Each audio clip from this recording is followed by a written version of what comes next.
Why do we love architecture? Is it the way light spills across a hardwood floor at dawn?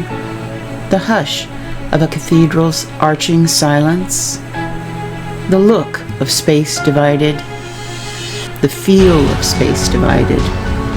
Or is it the way a building can exist as a statement materialized and written in wood, stone, glass, concrete, or brick?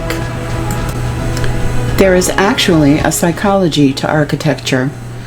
We now know, for example, that buildings and cities can affect our mood and well-being, and that specialized cells in the hippocampal region of our brains are attuned to the geometry and arrangement of the spaces we inhabit and look at. The aesthetic experience of viewing architecture can draw on the same reward systems that are associated with the pleasure we experience in gazing at beautiful faces, as well as in satisfying primary appetites such as food and sex. And architecture inspires a variety of feelings: amazement, fear, luxury, intimidation, coziness, safety. There is a psychology to architecture. Included in the psychology of architecture is the mindfully constructed, healthy architecture. An example of this type is the Amazon building in Seattle, Washington. This is a prime example of wellness architecture. The building was designed to transform a typical office space into a humid, hot environment at night, allowing the plants inside to thrive. The design emphasizes a balance between nature and contemporary aesthetics, making it a unique representation of wellness architecture. It utilizes nature's cure to alleviate stress, improve air quality, and support cognitive function.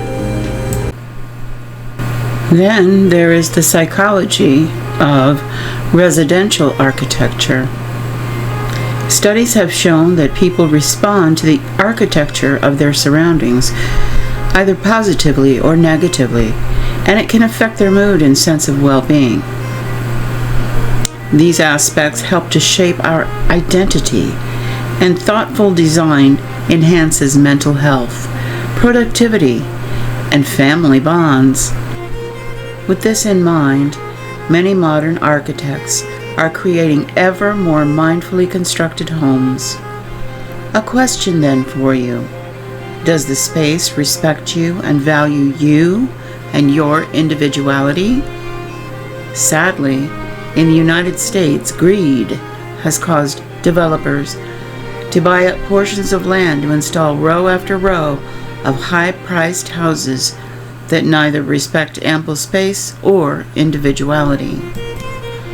Fitted closely together, with only a tiny portion of yard and little space between, row after row of homes that are nearly identical to each other can be overwhelming, disorienting, and claustrophobic.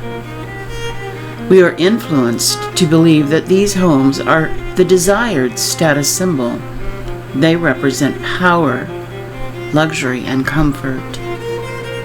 But what does our brain really tell us? The overwhelming repetition and crowding of these structures can be an alarming message to the brain about our sense of individuality. Do we feel pleasure when we view these islands of nearly identical side-by-side homes, or alarm?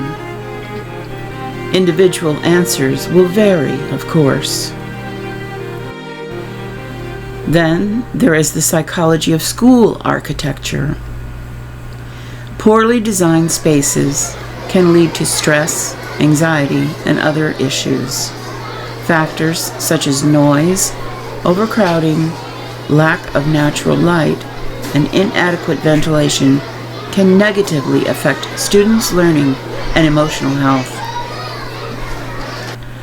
On the other hand, architectural elements like varied learning spaces can enhance cognitive function and promote better mental health in students. These elements help create a nurturing environment that makes students feel safe and connected. There are yet other avenues of architecture and the psychology that goes into the creation of them.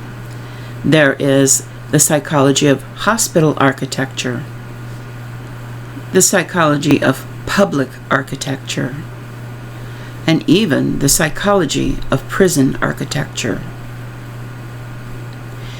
Architectural styles fall under the psychology of architecture. There are over 100 different identified styles of architecture that tell their story in time. Some of the most familiar to us are Art Deco, Art Nouveau, Gothic, Colonial, Greek Revival, and Roman. One little mentioned style is that of Brutalism. Brutalism is an architectural style that emerged in the 1950s to the 1970s, characterized by its use of raw concrete, bold geometric forms, and a focus on functionality and domination over decorative elements. It is a style characterized by deliberate plainness, crudity, even violence of imagery. The term was first applied to functionalist buildings of the 1950s. It could be argued that early prisons incorporated an aspect of this form of style in order to evoke a sense of bullyish power and dominance. Aspects of architecture, such as thresholds, can be powerful elements in architecture. The threshold to a home or building can invite us to speculate on what to anticipate inside and can be emotional, symbolic features of the act of coming and going. Windows are an important aspect of architecture. Most people live 80 to 90% of their lives inside. Studies have shown that people are happier when they can see outside. Unfortunately, too many workplaces have proven rather cruel in this respect, confining modern workers to tight, cramped, overcrowded working floors and spaces, many of them windowless for most. Structures that allow for natural light can alleviate depression. The light regulates the brain's circadian rhythm and helps to synchronize the brain's internal clock, promoting alertness and productiveness during the daytime hours and aiding sleep at night. In many instances, the brain reacts positively to repetition in architecture. The brain's preference for repeating patterns can be attributed to its innate ability to recognize and process visual information. The parahippocampal area in the brain plays a crucial role in emotional connections with spaces and helps us recognize different environments. Repeating patterns in architecture can be particularly inviting because they invite visual exploration and engagement through the feeling of safety due to the simplicity and cleanness of repetition. Viewing simplicity in architecture may elicit a low-level stress response and a pleasure reward. The brain's visual attention is calmed. Conversely, viewing a frantic composition in architecture may tell the brain that it is not safe and could create anxiety. How do empty buildings affect the brain and us psychologically? The answer to this question is quite varied. The psychological impact of empty buildings can vary greatly depending on the context and the individual's personal experiences. Empty buildings can evoke a range of emotions and psychological effects. The absence of people and objects can create a sense of eeriness or discomfort. as it tells the brain that these spaces are often not meant for long-term occupancy. This can lead to feelings of anxiety, unease.